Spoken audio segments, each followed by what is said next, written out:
This is Ready, Set, Renovate, a podcast about remodeling your home with a contractor you trust. Daniel Builders builds trust in 5 ways, and one of those ways is competence. Doing competent work means you'll likely be entrusted with more work. Why? Because people trust those who know what they're doing. Kevin Schreiber has that reputation when it comes to laying tile.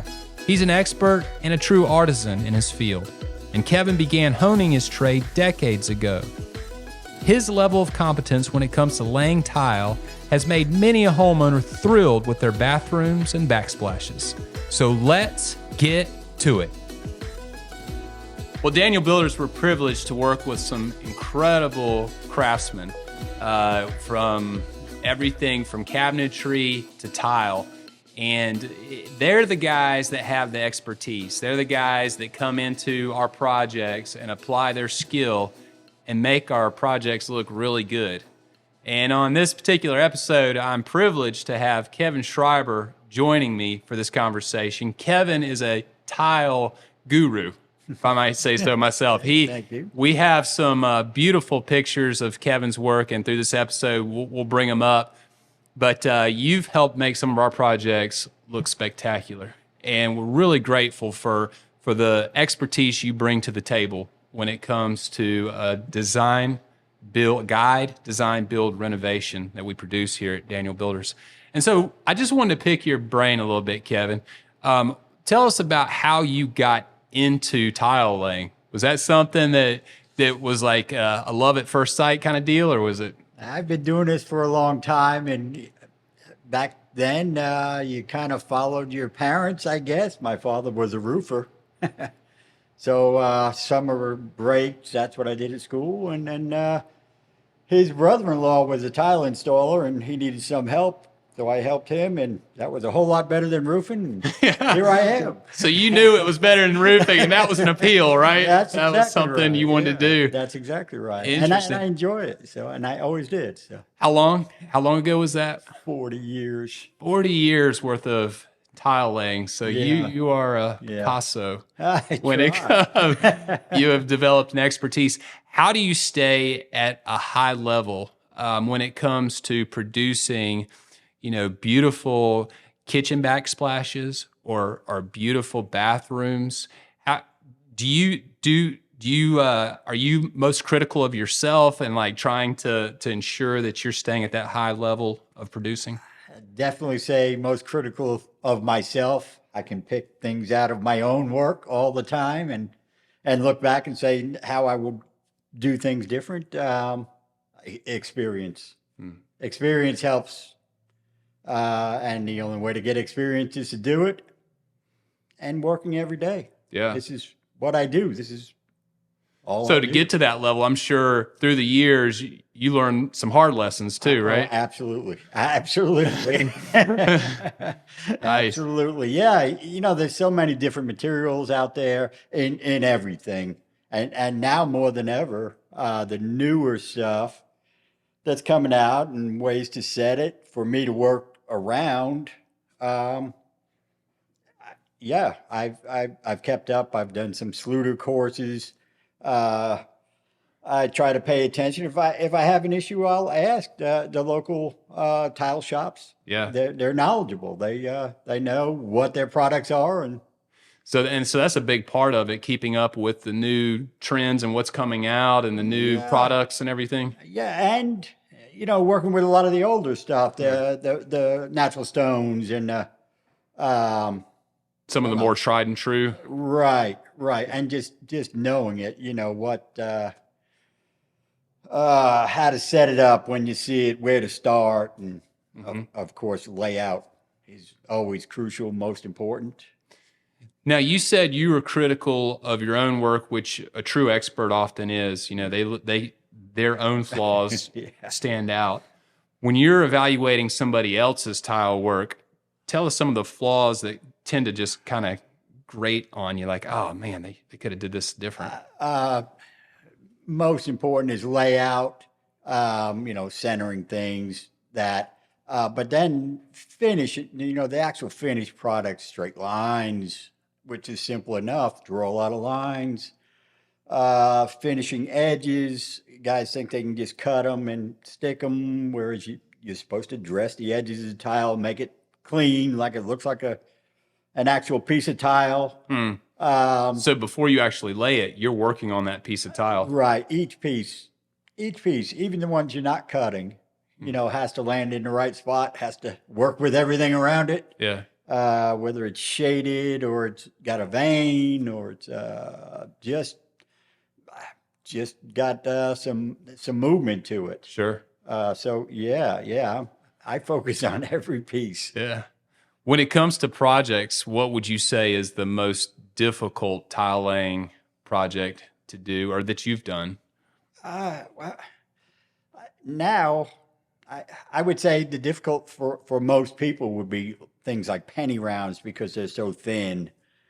And they can be brittle too, I'm sure, right? Right. And when I say thin, that means you have to have enough thin set to hold them there, but enough room to put grout in it to finish the product and make it look nice. Sure. And stay there. And then, of course, glass tile is another one. Cutting it properly,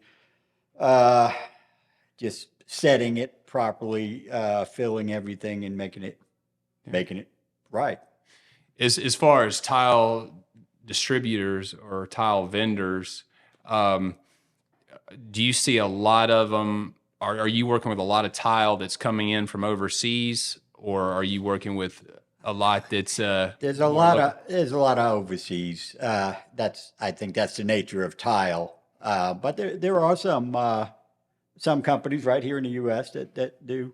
So you're working with all of it, though. Yes. It could come from any number of places, I guess. I'm fortunate, again, experience. So I've worked with so much of it throughout the years that it's not much that's new to me. Sure. It may have a different texture or feel. Yeah. But, when it comes down to how it should be set, why it should be set, where it should be set. Oh, yeah. I'm pretty It's good all at, pretty much going to be the same. Yeah. Okay. Yeah, it comes to me. So. Yeah. Well, tile can get expensive. I mean, it can get, you can have some, we're talking about overseas tile, you can get some pricing that is extremely high per square foot. Right. Tell us maybe the most expensive or the highest of the high end that you've worked with when it comes to tile. Well, custom order, I would say, mosaics. I did an inlay of marble mosaics that were custom cut for the client right here in Greenville, actually. And it was shipped overseas. And of course, there was some trouble with the shipping, whether it was bugs or something on the ship. So the container took forever. Oh, no. We're talking 6 months, 8 months to get the material. And it was insanely expensive. Yeah. It was custom cut for the client. So they had to make the purchase over there, then they had to cut it here. It's a lot of planning. Yeah. Right. Yeah. Oh, they had to make the purchase, I guess here. They cut it there. Oh, I see. Okay. Shipped it here. Where they cut it. Where I had to finish it and install it and just make it work. Sure. That was probably one of the roughest ones. Wow. And one for you guys was Daniel Builders. Yeah. Triangles, the shower. Oh, yeah. Did with triangles. Yeah. 3 or 4 or 5 different colors. The homeowners wanted it. It read random for me. It was a very big shower. But then the homeowners got involved, which is great for me because I like to hear what they think. But it came down to, can you lay out the whole wall? It took the whole master bathroom floor to lay it out. Yeah. And I had left a bench there that I usually use my tile cutter on. So I could stand on it and see that I had it laid out right. Yeah. And took pictures. And the homeowners actually changed some colors and things like that. And I, again, took pictures.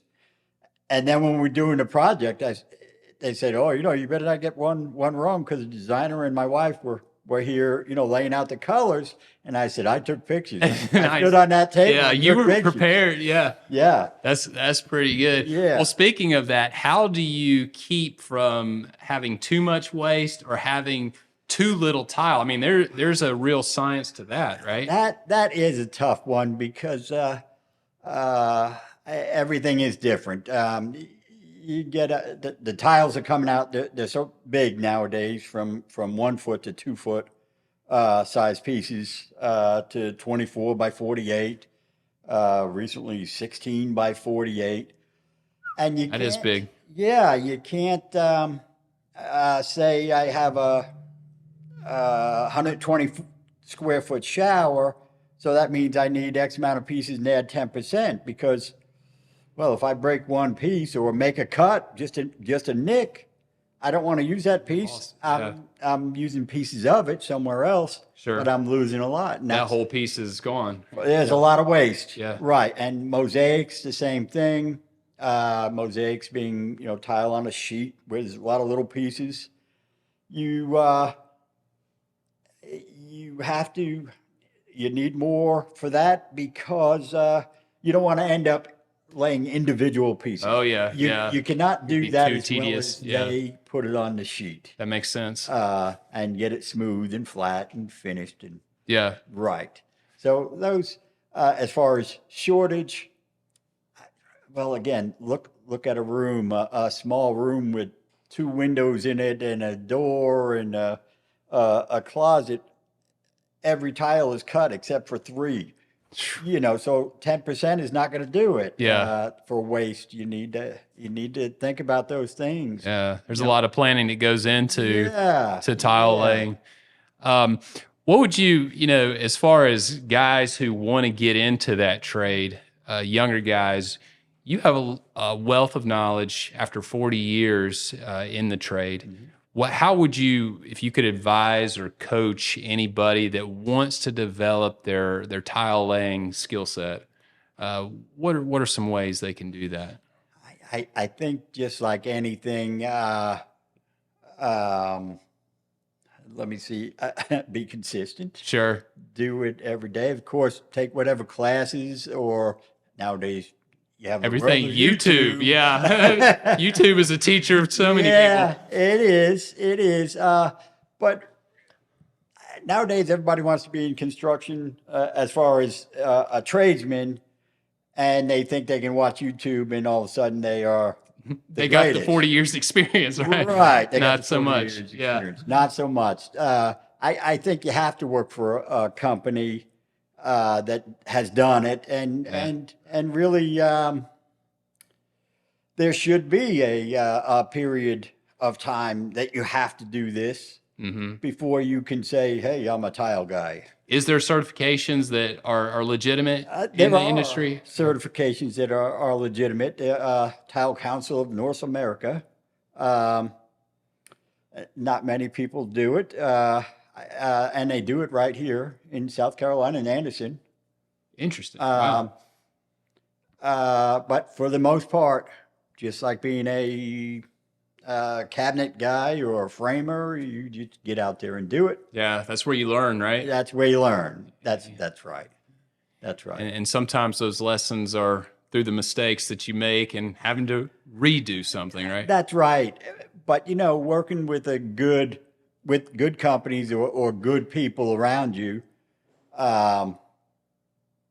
you learn that a lot easier, because if something's all of a sudden not feeling right or not, somebody will say something. Sure. Yeah. The guys that are around you that are knowledgeable. Yeah. Even if they're not the tile guy if it was a painter, hey, I can see this joint or whatever. And if you look at it and say, hey, I see that joint too, you're right. Yeah. Fix it right then and there. Why wait? Absolutely. Why wait for somebody? Having a level of humility to actually receive that feedback as you're learning. Exactly. I'm sure an important part of it. Yeah.